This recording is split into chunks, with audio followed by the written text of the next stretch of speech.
I'm declaring a public health emergency of international concern over the global outbreak of novel coronavirus. They place the entire country under a state of public health emergency.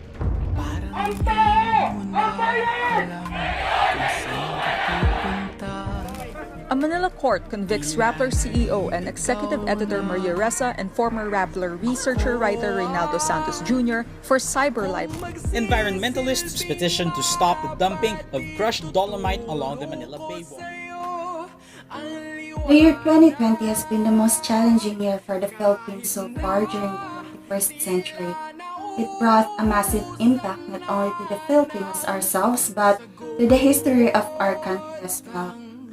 The year 2020 has caused so many damages that cannot be undone. It took away so many lives, properties, jobs, lifestyles, and freedom. It was horrifying. Looking back to the year 2020, there have been so many events that happened in the Philippines that we might still get uncomfortable talking about. Starting this is an Taal volcano eruption.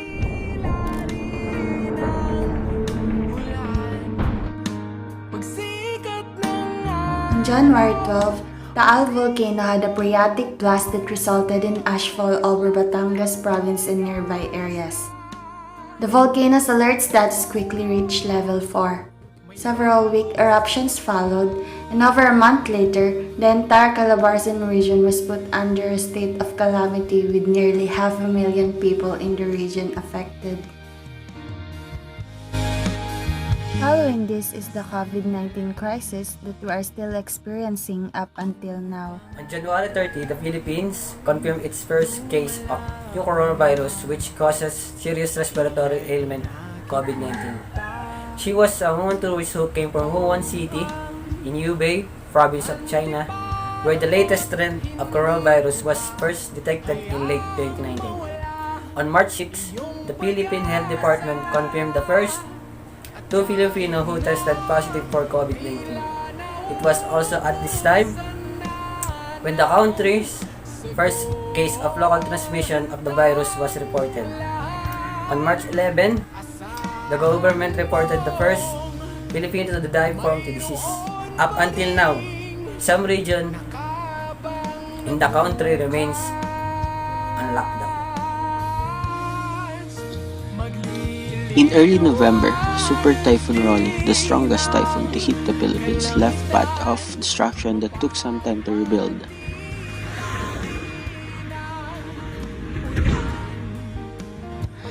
Super Typhoon Rolly had 4 landfalls, and the first one is the most devastating landfall was in Bato, Catanduanes.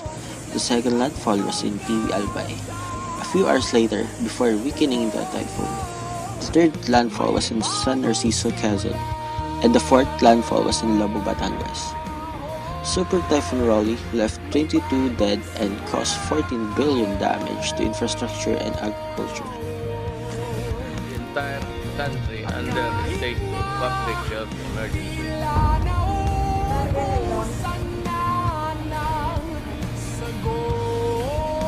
Shoot them dead.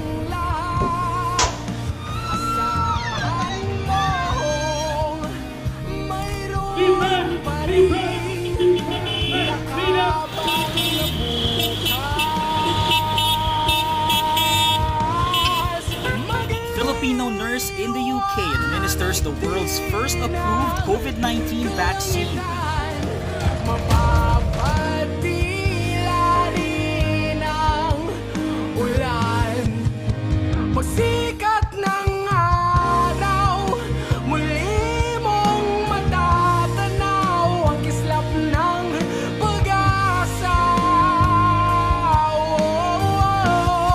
The year 2020 surely made its impact in the history of the Philippines.